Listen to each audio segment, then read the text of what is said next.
ఇట్లుంటా మరి ఏం చేయాలి చెప్పు. నేను ఏం చెప్తున్నా నీకు, జస్ట్ కూరలా కారం ఎక్కువైంది స్వాతి అని చెప్తున్నా నేను. నువ్వు దానికి అలిగి ఇంటికి పోతావా చెప్పు. మీ అమ్మ ఫోన్ చేసి పంచాయతీ పెడతా అంటుంది, మళ్ళా ఒకటే భయం అవుతుంది. ఆ చిన్నవాటికి అలిగిపోవడం ఏందమ్మా పుట్టింటికి, నాకు అర్థం కాదు. ఎవరో ఇంట నవ్వుతా సిగ్గుపోతుంది. నేను ఎన్నిసార్లు బట్టలు ఉతికినా మరి దానికి చెప్పినా ఏమన్నా.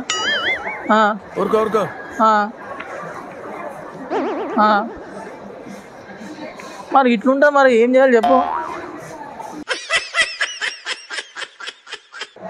కూరలో ఉప్పు ఎక్కువైంది కారం ఎక్కువ అని చెప్పిన అంతే. నువ్వు దానికి అలిగి పుట్టింటికి పోతే ఎట్లా చెప్పు. మీ అమ్మ ఫోన్ చేసి కేసు ఆ కేసు ఈ కేసు పెడతా అంటుంది, నాకు ఒకటే భయం అవుతుంది. పంచాయతీ అంటుంది. అరే నీకు కూరలో కారం ఎక్కువ అని చెప్పు తప్ప. అరే ఇదే పంచాయతీ స్వాతి, నాకు అర్థం కాదు చెప్పు. నువ్వు గంత దానికి మీ అమ్మకి చెప్తావా నువ్వు చెప్పు. నేను ఎన్నిసార్లు బట్టలు ఉతికినా ఇంట్లో పోయి మా అమ్మకి చెప్తానా. మీ అమ్మ ఫోన్ చేసి పంచాయతీ పెడతా అంటుంది ఇంట్లో, నాకు ఒకటే భయం అవుతుంది. నువ్వు ఇంత చిన్న చిన్న వాటికి ఇట్లా చేస్తే ఎట్లా స్వాతి, నాకు అర్థం కాదు చెప్పు. స్వాతి కూరలా కారం ఎక్కువైంది స్వాతి అని చెప్పిన అంతే. నువ్వు దానికి అలిగి మీ పుట్టింటికి పోతా స్వాతి. నేను ఎన్నడన్నా ఏమన్నానా చెప్పు. అరే మీ అమ్మ ఫోన్ చేసి నాకు పంచాయతీ పెడతా అంటారు స్వాతి, ఇది దగ్గర పంచాయతీ.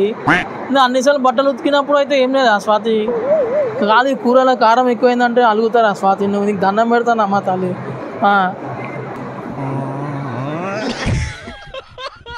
ఎక్స్క్యూజ్ మీ, నేను చెప్పింది ఏంది, కూరలా కారం ఎక్కువైంది స్వాతి అని చెప్తాను నేను అంతే. అంతకుమించి ఇంకేం చెప్పాలి నేను. పోతావా పుట్టింటికి, నాకు అర్థం కాదు చెప్పు.